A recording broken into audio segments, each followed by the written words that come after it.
কুসুম মহোৎসবের কার্যকরী সভাপতি শ্রী রামু ডক্টর রাধাকৃষ্ণ পালের বিগ্রহতে মাল্যদান করার পর প্রণাম করেছেন। এরপরে আমরা আস্তে আস্তে এগোচ্ছি। এখন বাজছে প্রায় একটা, নাকি একটা বাজবে তো 12:47 বাজছে। আমরা তো কয়েক রাত ধরেই আছি এখানে। আপনারা যারা দূরে আছেন এই মজাটা কিন্তু পাননি কেউ। তো এখানটা করে আমরা দেখুন প্রতি মুহূর্তে কয়েক সেকেন্ড ছাড়া কালার চেঞ্জ হচ্ছে এবং কালারটাও বেশ ডিপ। তো সমস্ত বাইরের দিকে আলোগুলো অফ করা আছে, তা সত্ত্বেও মনে হচ্ছে যেন একটা স্বপ্ন নগরী এই বেঙ্গাই। তো এই বেঙ্গাই শহরে শ্রী শ্রী ঠাকুর অনুকূলচন্দ্রের 138তম জন্ম মহোৎসব পালিত হচ্ছে। তো আপনারা যারা দূরে আছেন এই রাতের ছবি হয়তো কালকে আর দেখতে পাবেন না, কারণ এই মন্দির সুসজ্জিত হয়েছে আজকে, কালকে উৎসব। তো উৎসবের পরে মন্দিরের অনেক কিছু জিনিস নষ্ট হয়ে যায়, ফলে এর যে মাধুর্য এই রাত্রেবেলাতে যেটা পাবেন সেটা কালকে রাত্রেবেলায় আর পাবেন না। তো যথারীতি আমরা সেই জন্য একটা ভিডিও রেকর্ড করে রাখছি, যাতে করে এই মন্দির অক্ষয় অমর হয়ে রয়ে যায়, আক্ষরিক অর্থে অক্ষয় অমর হয়ে রয়ে যায়। কারণ এখানে প্রসন্ন যে কাজটা করেছে সেই কাজটা এক কথায় অতুলনীয়। আপনারা অনেক প্যান্ডেলের সঙ্গে পরিচিতি লাভ করেছেন, নাম বলছি না, তো সেটার সঙ্গে তুলনা করুন এটাও চাইছি না। সৎসঙ্গই আবার অন্যান্য দেবদেবীর যে প্যান্ডেল হয় সেটা সেই সমস্ত দেবদেবীর জন্য প্রযোজ্য।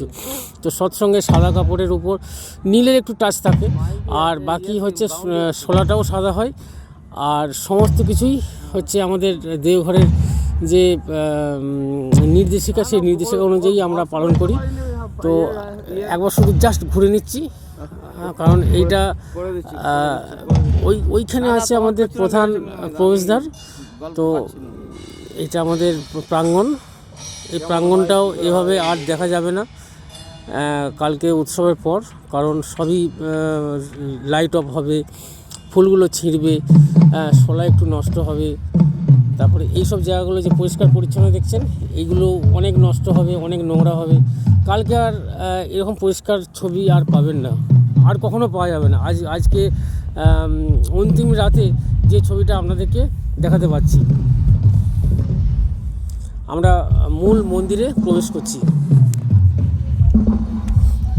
মন্দিরের প্রবেশ পথ এটা,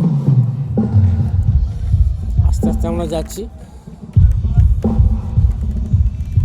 চিন্ময়দার যে কারুকার্য আলোতে সেটা যেমন দেখবেন দূর থেকে একবার হরিপদদা, এই নামটা আমি খুব কম বলেছি, কারণ উনি আজকেই এসছেন এবং আজকেই সারাদিনের কঠোর পরিশ্রমে এই ফুলের কাজ করেছেন।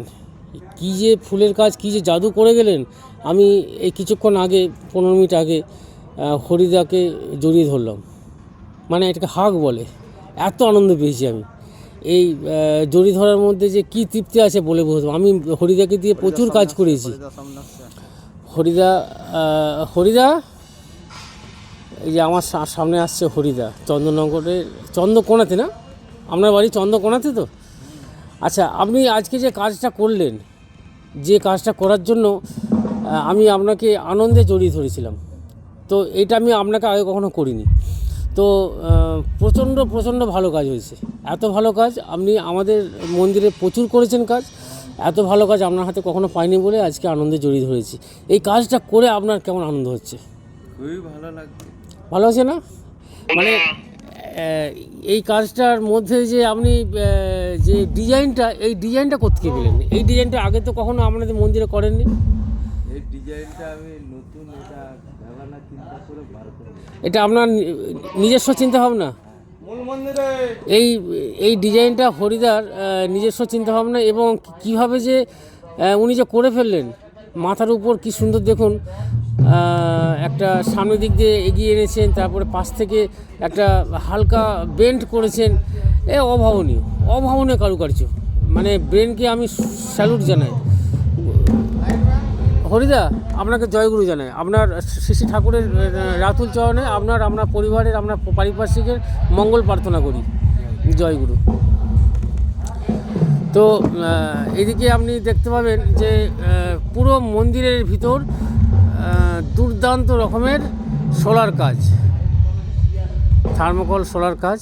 আর আমরা যেটা করেছি সেটা হলো যে মন্দিরের 3 দিক সম্পূর্ণ খোলা, 3 দিক খোলা, আর একদিক পিছন দিকটা শুধু আটকানো, মানে ঘেরা আছে। তো আমাদের মন্দিরে এক এক করে দেখাবো। শ্রী শ্রী ঠাকুরকে দেখুন, আগে একটু দূর থেকে দেখলে বরং আপনার পক্ষে বুঝতে সুবিধা হবে যে কী জিনিস, কী পরিশ্রমটা করেছেন এবং কি বিপুল পরিমাণে ফুলের ব্যবহার করেছেন। পরম প্রেমময় শ্রী শ্রী ঠাকুরের সাজ দেখলেন, জগৎজননী শ্রী শ্রী বড়মার ফুলের সাজটা দেখলেন। উপর নিচ কোথায় কারুকার্য নেই, সমস্ত জায়গাতেই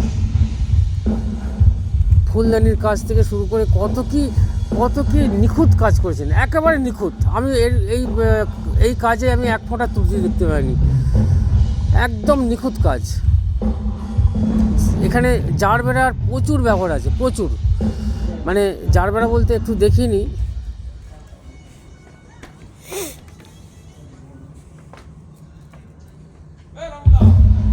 দেখুন মাঝখানে যে অল্প পাপড়ি আছে, এগুলো হচ্ছে জারবেরা, এইটাকে জারবেরা বলে। আর এইগুলো হলো স্নোবল বা চন্দ্রমল্লিকা। যদি নিখুঁতভাবে দেখবেন পুরো ফুলের সজ্জাতে জারবেরার পরিমাণ অজস্র বেশি। যেমন ধরুন এইটা জারবেরা, পুরোটাই জারবেরা, এইটা পুরোটাই জারবেরা। এরকম প্রত্যেকটা জায়গাতেই জারবেরাই ভর্তি। আর জারবেরা ফুলটা আমাদের খুবই পছন্দ। আমরা জারবেরা ফুলটাকে এত দূর পছন্দ করি, আমরা সবসময় যারা ফুলের কাজ করে আমরা বলে দিই যে জারবেরার ব্যবহারটা বেশি করতে হবে। জারবেরার দামটা একটু বেশি বলে ওরা একটুখানি পিছু পাওয়া হয়, কিন্তু জারবেরাটা আমাদের খুব পছন্দ। এইটা দেখুন, যতগুলি লাল আছে প্রত্যেকটাই জারবেরা। জারবেরা ফুলের মানে ফুলটা বহুদিন থাকেও এবং দেখতে কত সুন্দর। এরপরে শ্রী শ্রী আচার্যদেব, পরম পূজ্যপাদ শ্রী শ্রী আচার্যদেবের সামনে আমরা এসেছি।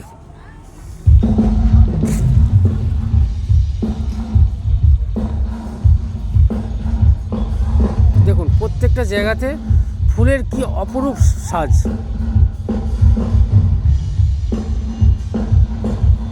আমি আগের ভিডিওয় বলেছিলাম যে দুটো আলাদা আলাদা প্ল্যাটফর্ম করা আছে, ওইটা একটু উঁচুতে 1.5 ফুট হাইট, মানে 4.5 ফুট হাইটে, আর এই নিচেরটা আছে 3 ফুট হাইটে।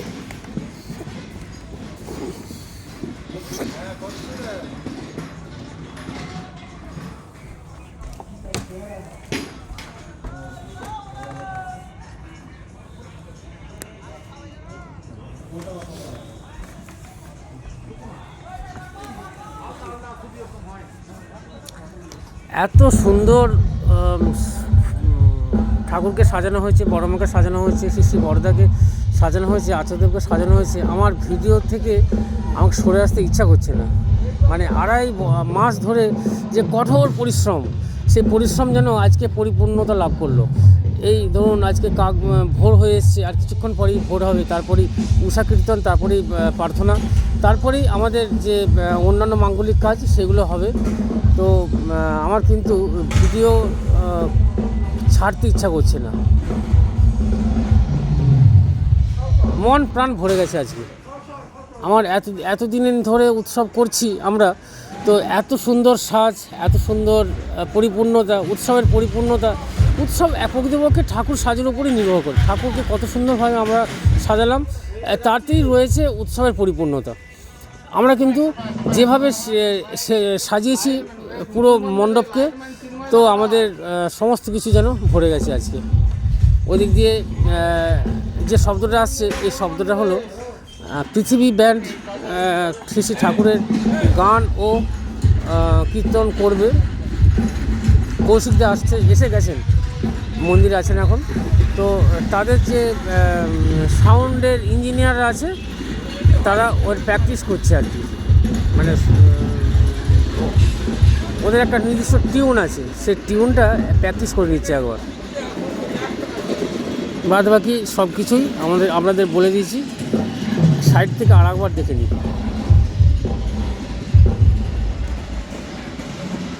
এই প্রীতমপ্রসূ উৎসবে যারা যারা কঠোর পরিশ্রম করেছেন, তাদের কয়েকজন এখানে রয়েছে। তো সবারই মুখটা হয়তো আপনাকে দেখাতে পারবো না, তাহলে ভিডিওটা একটু দীর্ঘায়িত হবে, ওদেরকে সাক্ষাৎকার নিতে পারলেও ভালো হতো। তো যাই হোক, আমরা এগুলো হচ্ছে শ্রী শ্রী ঠাকুরকে যারা প্রণামী দেবেন, প্রণামী অর্ঘ্য দেবেন, সেটা এখানে যাতে সংরক্ষণ করা যায়।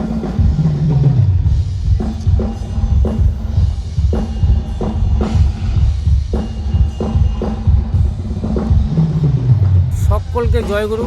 আপনাদের সকলের শুভকামনা শ্রী শ্রী ঠাকুরের আতুল চরণে জানিয়ে আজকের ভিডিও শেষ করছি।